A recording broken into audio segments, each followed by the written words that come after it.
Bom, o tema escolhido pelo grupo foi Diáspora Judaica e Sionismo. O grupo escolheu esse tema justamente porque ele tem diversos aspectos que são abordados no curso de Território e Sociedade, e principalmente porque ele tem diversos aspectos que casam com os conceitos de Rogério Hasber, de territorialização, reterritorialização, a própria diáspora e território-rede. Então, para uma breve introdução assim do que seria a diáspora ela seria a dispersão de um povo, né, causada pela sua expulsão. E nesse caso, a diáspora judaica, ela possui duas grandes diásporas, certo? Historicamente. Uma ocorre em 1586 a.C., quando o Império Babilônico invade Jerusalém e destrói seus templos, toda a sua cultura. Então, o povo judeu é obrigado a migrar, né, sair daquela região e ir para buscar outro território. E principalmente onde eles se instalam é na antiga Mesopotâmia, né, que é um outro território, era um outro império que eles procuraram se reestabelecer ou reterritorializar. Então, depois disso, nós temos a segunda grande diáspora, que ocorre em 70 depois de Cristo, e essa segunda diáspora ela ocorre com a invasão romana. Então os romanos invadem, né, Jerusalém e destroem tudo novamente, e com essa destruição o povo judeu ele precisa migrar, e ele migra principalmente para países da Ásia Menor, África e sul da Europa. Então, o que a gente consegue caracterizar com Jairo Hasber? Bom, como a gente pode analisar, primeiro, existe uma desterritorialização do povo judeu, a princípio. Então, assim, existe essa desterritorialização de modo físico, que ela ocorre, e de modo simbólico e cultural, a partir do momento que a Babilônia destrói seus templos. Então, a gente depois disso tem uma reterritorialização, que é onde esse povo busca um novo território para ser chamado de lar. Então, essa dispersão faz com que eles procurem novos territórios. E a mesma coisa ocorre em 70 depois de Cristo, quando eles novamente têm que buscar um território para se estabelecer novamente como povo. Então, isso casa com conceitos de Rogério Hasber. E a própria diáspora, que é esse movimento, né, essa dispersão pelo mundo, essa corrente, né, do judaísmo, e isso é muito forte até mesmo com o conceito de território-rede, que é a formação de algumas células judaicas ao redor do mundo.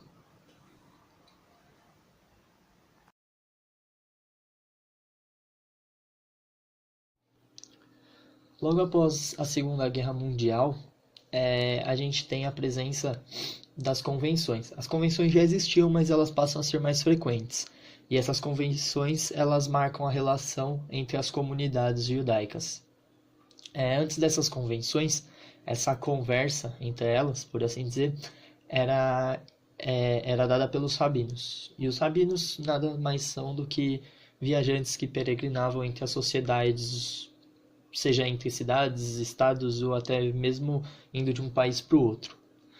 Tanto as convenções quanto os rabinos, elas possuem a mesma função básica, que é a difusão de informação, formando assim uma rede. Porém, é uma rede diferente do que a gente viu nos exemplos citados pelo Rogério Hasbert, porque não há a formação de um fluxo econômico e um fluxo de pessoas que estabeleçam essa relação entre os diferentes territórios descontínuos.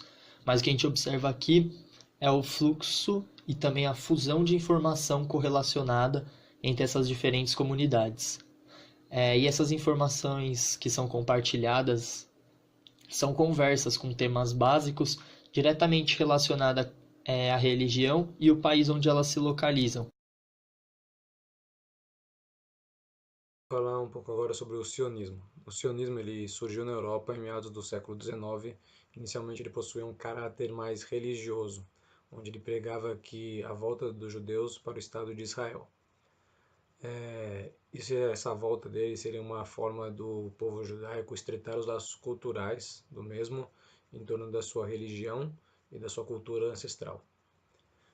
O sionismo também é conhecido como nacionalismo, propondo a irradiação da diáspora judaica, com o retorno da totalidade dos judeus ao atual Estado de Israel.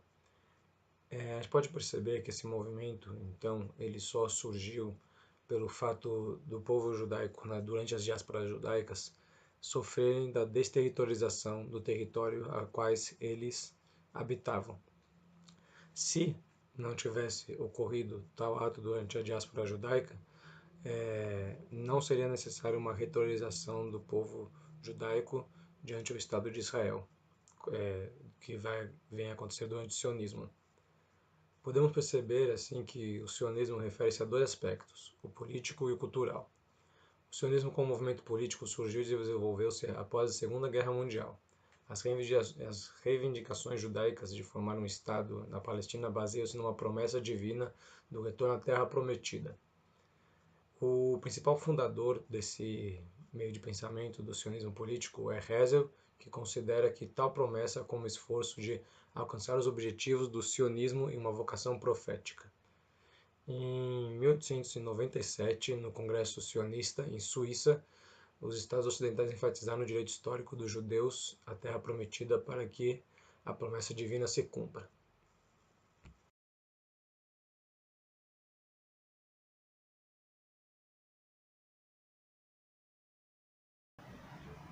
Bom, para que possamos concluir, né, o nosso tema, nós temos que fazer o link entre os conceitos de diáspora judaica e o sionismo com os conceitos de Rogério Hasbar. Então, para começar, a gente consegue fazer o link com o conceito de desterritorialização, que ocorre, né, no período de invasão da Babilônia e do povo romano, e com isso existe a dispersão do povo judeu pelo mundo, né? Então, após essa dispersão, existem as formações de células, que seriam territórios zonas, onde a cultura desse povo judeu se mantém firme. Então, esse tipo de formação, ela ocorre ao redor do mundo, em diversos países, e com isso nós temos a formação de um território-rede, que é a ligação de informações e culturas desse povo. Após essa formação do território-rede, o que se consolida é um movimento de retorno, que é chamado sionismo, certo? Esse movimento sionista, ele é um movimento de reterritorialização, que é a busca do povo judeu pela terra prometida. Então nós temos esse movimento sionista, né? E a partir de 1948 nós temos a formação do Estado de Israel, que é a consolidação, né, física, territorial e cultural do povo judeu. Então eles tem essa sensação de pertencimento àquele local, àquele território que eles tomam como deles naquele momento, e hoje nós temos esse reconhecimento a nível internacional. Então, existe o conceito de desterritorialização, o conceito de rede, né, território-rede, a partir desse movimento de informações, né, a ligação de algumas células do povo judeu, e depois nós temos um movimento de reterritorialização, que é formado pelo movimento sionista. Então é assim que a gente consegue encerrar esse link com os conceitos de Rogério Hasbar.